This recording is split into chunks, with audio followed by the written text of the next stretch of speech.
this section. In the last section, you'll learn how the basic TikTok ads work and how to create your own campaigns. In this section, we're going to look at a bit more advanced strategies. Specifically, we're going to look at how to generate amazing content for those ad campaigns, amazing content that will produce results and produce sales for your business. I will share with you all the lessons that I've learned by spending more than $1 million on ad campaigns during my career. I'll also share with you the specific insights and lessons I've learned by running an experiment where I ran 128 different creatives, different videos to the same target group in an ad campaign, and discovered that only 2 of those got all of the results. They got most of it. 90% of all the sales came from 2 ads. I'll explain why that happened and how you can take advantage of this phenomenon. Furthermore, I'm going to explain what are the 3 basic strategies for getting content based on your specific business needs, and we'll tailor that to your specific case. And finally, I'll explain what are the 4 general types of content you can generate, what was the best one for your business, and how to get the best kind for your business. If you're ready, let's jump in.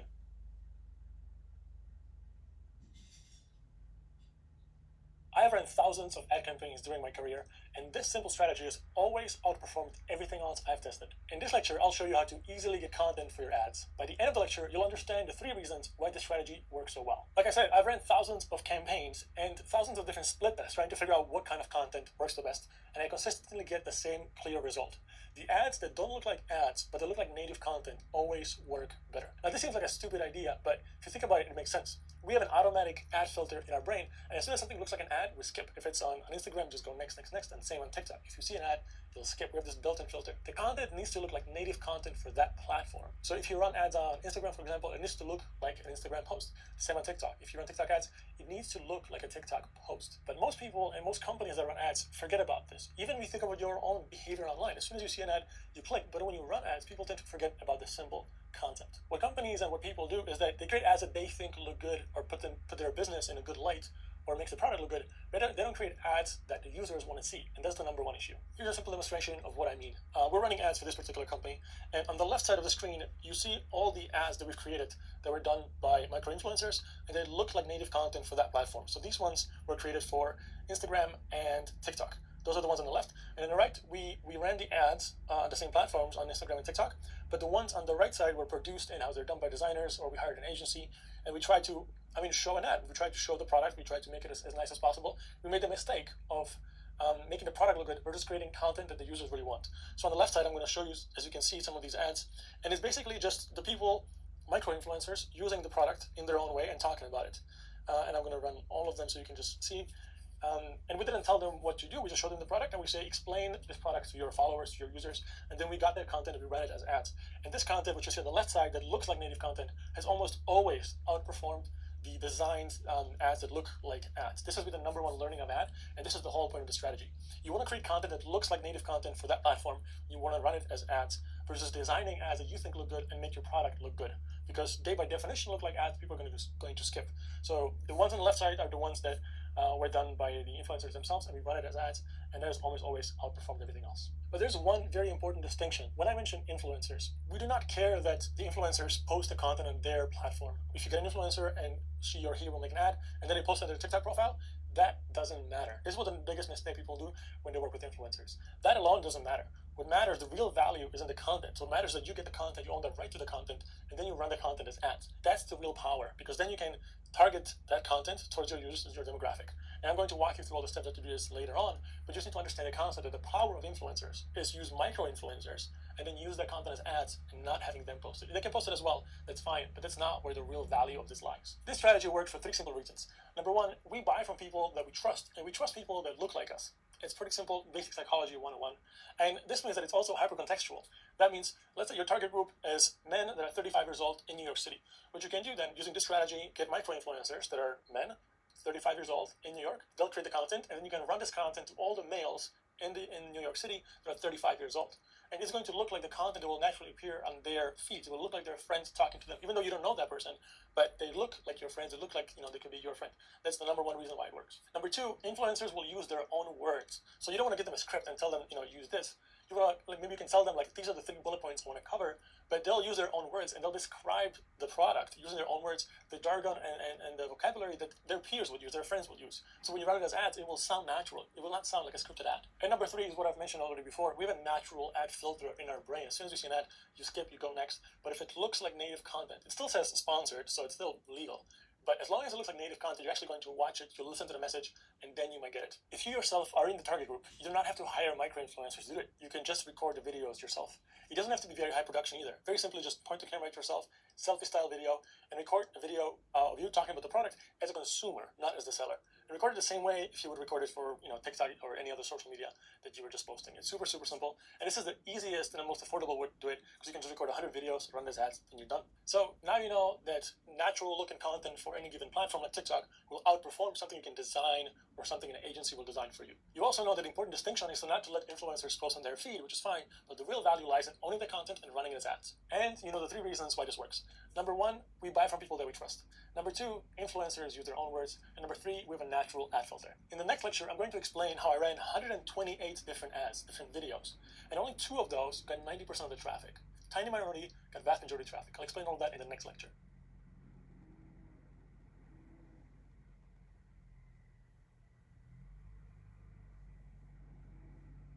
I ran an experiment with 128 different videos. 128 ads ran all to the same demographic. Only 2 of those did really, really, really well. They outperformed everything else, and they got 90% of the traffic. The number 1 mistake most companies do when they run ads is that they create 1 or 2 ads that don't perform very well, and then they blame the channel. Like TikTok, they would say TikTok doesn't work. The reality, the process they used didn't work.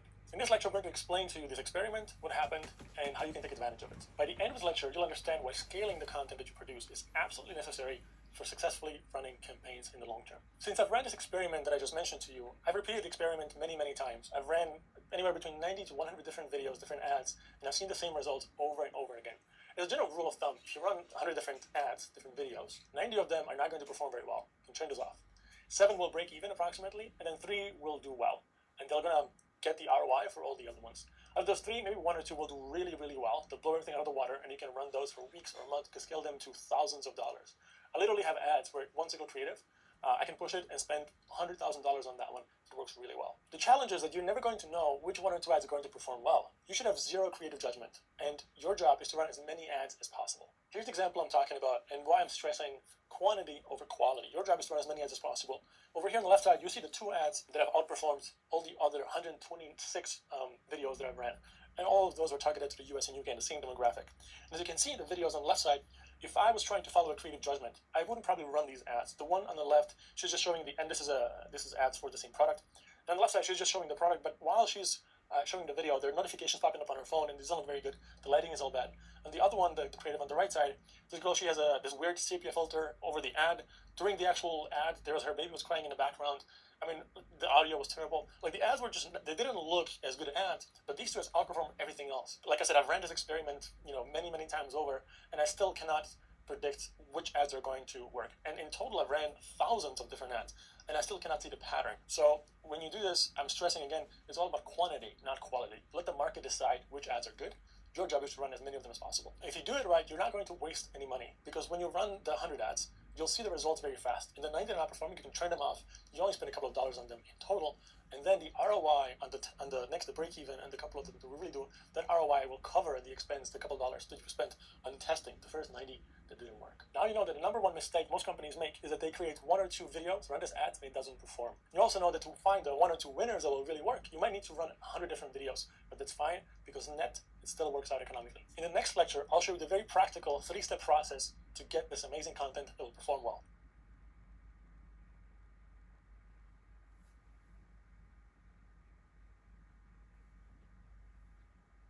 When I said that you might need to run 100 ads in order to find 1 or 2 winners, that might sound scary, but this process actually makes it super simple. In this lecture, I'm going to explain my own automated content generation machine, and by the end, you'll know how to design your own content machine for your own specific business. This process has 3 main parts. Number 1, you want to research and contact influencers.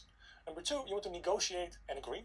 And number 3, you want to edit the videos. Very simple. In the next lecture, you'll actually be able to watch me and follow along as I do this process step by step, but I just want to explain the first 3 steps. So, number 1, you want to actually research influencers and then contact them. Now, like everything else in marketing, you either have time or you have money. If you have time, you can do this research yourself. You can do it directly in the TikTok app. The issue with this is that you cannot categorize, you cannot filter influencers by region by language, by the amount of followers you have. So it just takes much more time to do it. If you have money, you can use platforms. There's a number of influencer platforms. You can search and you can filter by language or the followers or specific category, but it does require a little bit of budget to use these tools. Now, I have 3 that are my favorite, but there's constantly new ones. You should do your own research. You can simply Google TikTok influencer platform, and I'm sure you'll get a really good list. But my top 3 picks are InfluenceGrid.com, HypeTrace.com, and app.fanbytes.com. The next part is actually negotiating and agreeing with the influencer what you actually want them to do. Again, in the next lecture, I'll give you the exact script, so what message to send them and what words, and I'll show you what exactly I write. But there's a number of things that you want to cover in the message, and I'll just list the things that you want to cover so you're aware of them. You want to give them very clear directions of what you expect for them and what exact price you're offering to them. So for example, you want 3 15-second videos and you're offering them $50 as an example. Depending on your jurisdiction, you might need to create a freelance contract with your influencer, but it depends on where you're located, and this is not legal advice. Don't give them a script. You want them to use their own words. If you really want them to cover some things, just give them 2 or 3 bullet points and tell them that these are the things that you want them to cover in the videos, but make sure that they use their own vocabulary in the way they describe your product. Send them a link to a Dropbox or Google Drive folder so they have a specific place where they can drop the videos. Be very practical in the way you approach the influencers. Remind them to use hashtag ad or hashtag sponsored. This is a legal requirement. Send them examples. This is probably the most important part. A lot of the influencers will be reaching out to micro-influencers, meaning they have 5,000 followers or less. They're probably not approached by brands very often. A lot of them have never done this before, and they don't know what it is that is expected of them. So it's best if you send them specific examples, and ideally it's from your brand, from previous influencers. So if it's the first time you don't have this, obviously, you could use other brands that are very similar. It also adds a layer of legitimacy. So if you reach out to new influencers and they haven't been reached out to, they may think this is not real or if it's fake. And if you show them examples of other influencers that have worked with you before, it makes it look very real. Tell them you want them to record outside of the TikTok app. It is very important that they record in their own camera or any other video app, but not inside TikTok, because if they save the video from TikTok, you will have the TikTok watermarks, and you cannot run videos as ads if they have TikTok watermarks on them. Tell them that you want to transfer the money within 24 to 48 hours after they deliver the content. From my experience, this is the best way to negotiate with them. Sometimes they might ask for money up front, or there might be any objections, but 9 out of 10 times they're fine with it. And just tell them that you'll send them the money as soon as the files are delivered to the Dropbox or Google Drive folder that you have provided. And of course, they need to let you know that they've actually delivered the content. And finally, tell them what payment system you're going to use. If it's a direct bank transfer, or use a service like TransferWise or something similar. And again, it just adds a layer of legitimacy that you're already thinking about the way you're going to send the money. And if you require any bank details from them, make sure that you ask them what you need, so you can transfer them the money as soon as the files hit your folder. Now, the third and the final step in this process is that you want the files to be edited. Again, if you have the skill and the time, you can do it yourself, and that's fantastic. Otherwise, you can just simply hire a freelancer to do it for you. I personally like to use Upwork. It's a very simple freelance platform. You can find video editors, any freelancers, but a lot of video editors. In my last project that I worked on, I got a video editor from the Philippines, and we agreed on a price of $2 per finished edited video. And this is a budget I'm very happy with working. It also works at a bigger scale. So you should use a platform like Upwork or another platform where you can find freelancers that will edit your videos and do the job for you. One thing to note about the video editors is that you need to find ones that are talented and that worked on similar projects if possible. This is very important because they're going to really increase the value of the content. Let me explain. If the influencer will deliver 3 different pieces of video, so 3 videos, and maybe they're either exactly 15 seconds, or they might be longer. Maybe they're 20 seconds or 30 seconds long. Now, a really talented video editor might be able to edit those in several different ways, and maybe from 3 videos, you can create 15 different ads. You could use a different ending, you can do a different beginning, maybe you can show the product at the end or at the beginning. So different ways you can mix and match. So if you pay $50 for an influencer to deliver 3 videos, doesn't mean you're going to have 3 ads at the end. A good editor can create 15 different ads from those. As a pro tip, if you want to be fancy, you can hire a person to run this entire process for you. That's what I've done. I hired one person, and she contacts the influencers, she negotiates with them, she does the deal, she pays them the money when the files are in the folder, she also deals with the editor, and she tells them about the directions that are required for each specific ad, and I only get the videos when everything is finished, when it's done, and then I run them as ads, and I put them in the TikTok platform.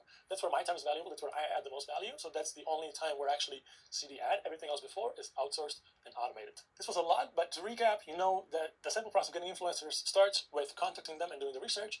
Number 2, we're doing the negotiations and agreeing on the deal. And number 3, getting the videos edited. In the next lecture, you can follow along and see as I actually implement this process, and also give you the exact scripts, the words and the messages that I use when I reach out to influencers and I negotiate with them.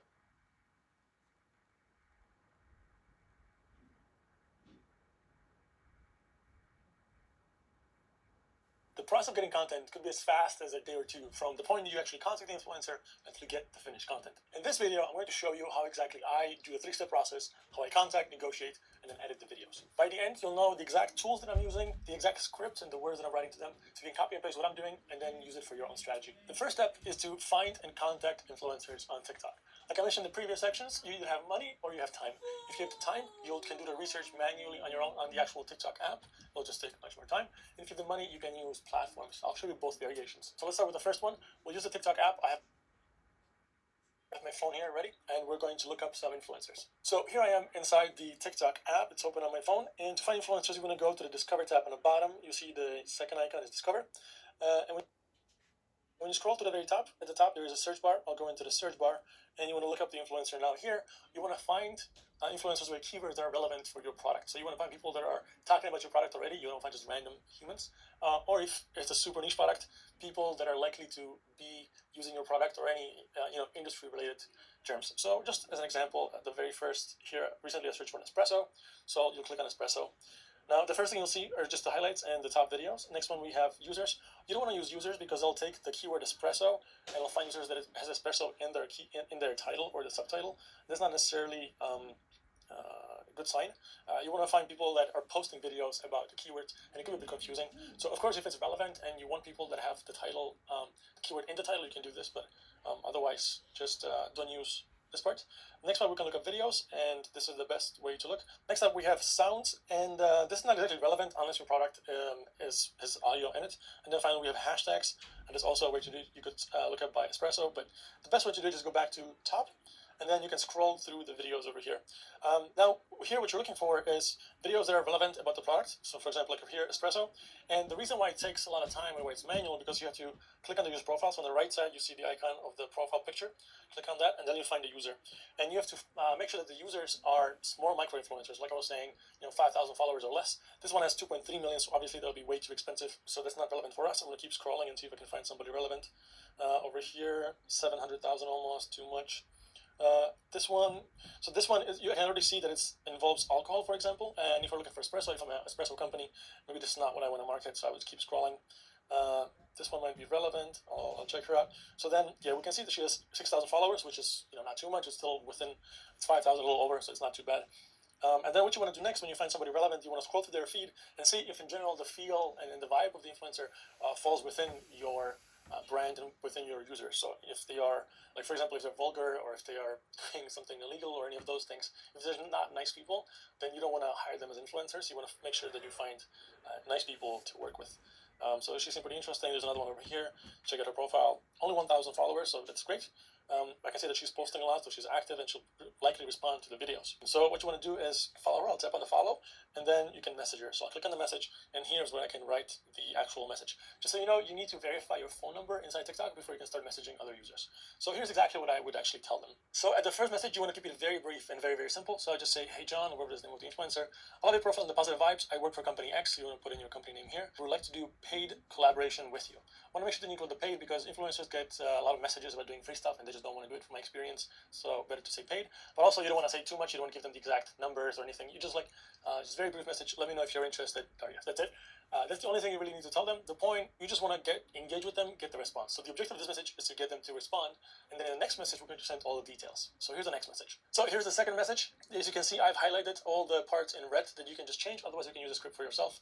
So in the beginning, I just say, hey, the campaign involves recording a short selfie style video for product X, and I'm offering you $50, and if you deliver within 2-3 days. You can offer a lower budget, but then you get more rejections, and more people say no.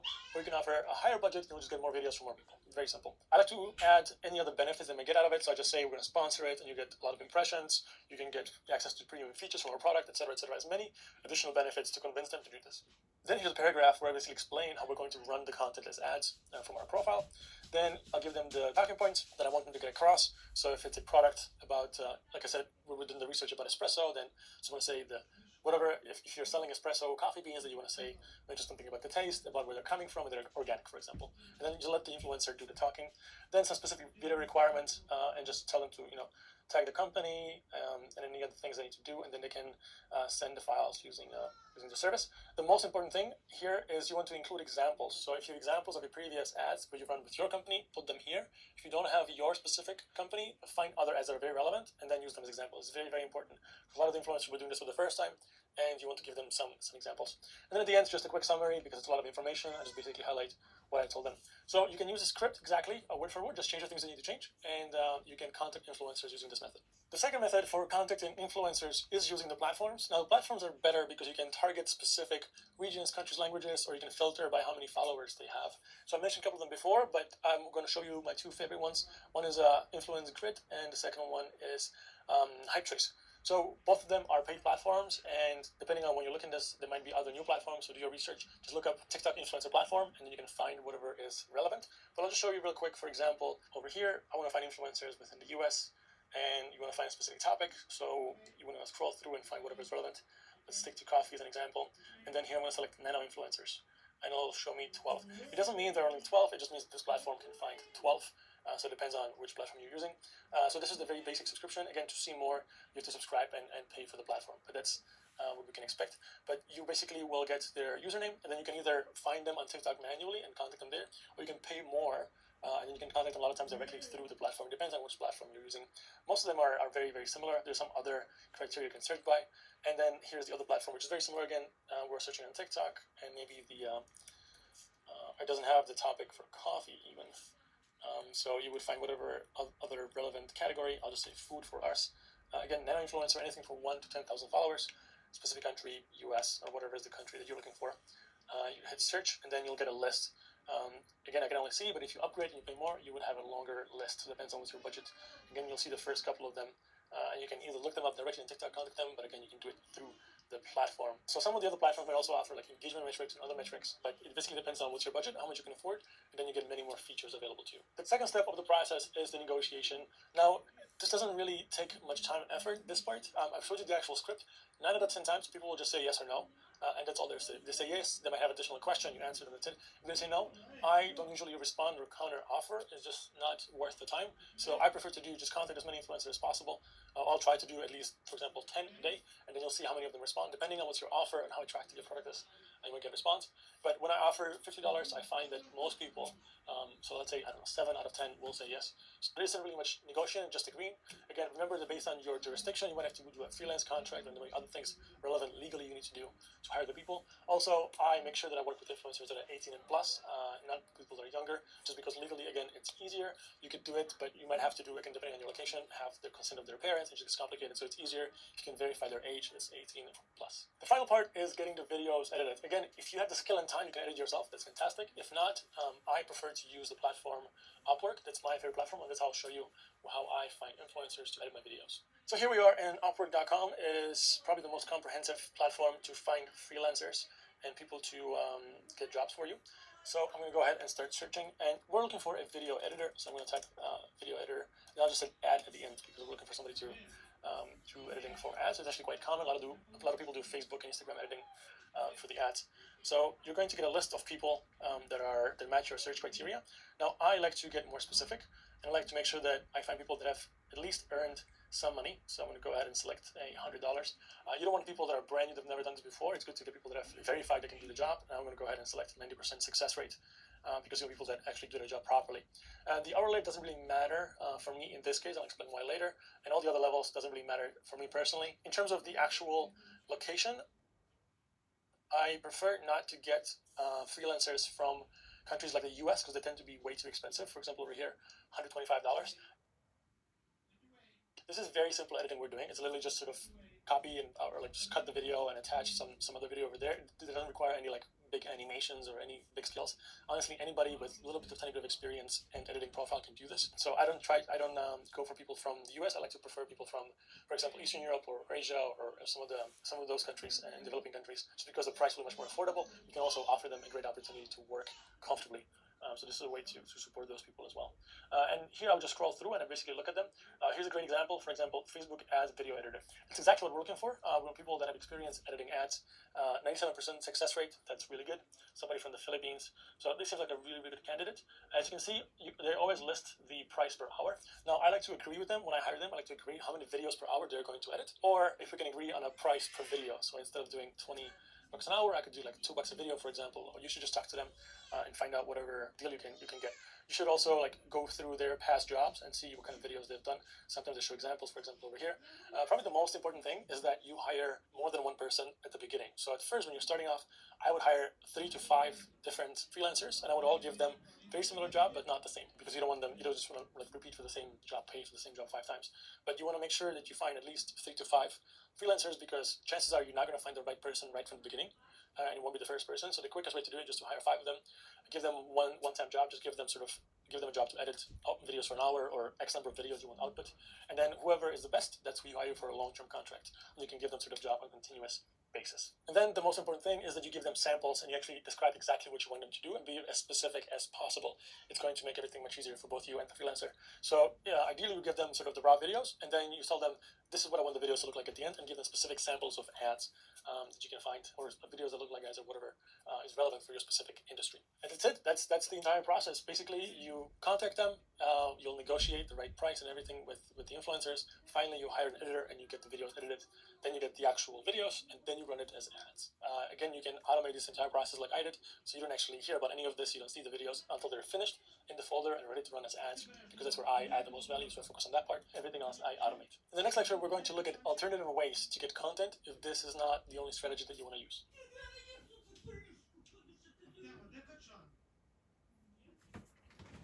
Other than the influencer-generated content that I've been talking about in the last couple of lectures, there's other ways you can generate content. That's exactly what we're going to cover in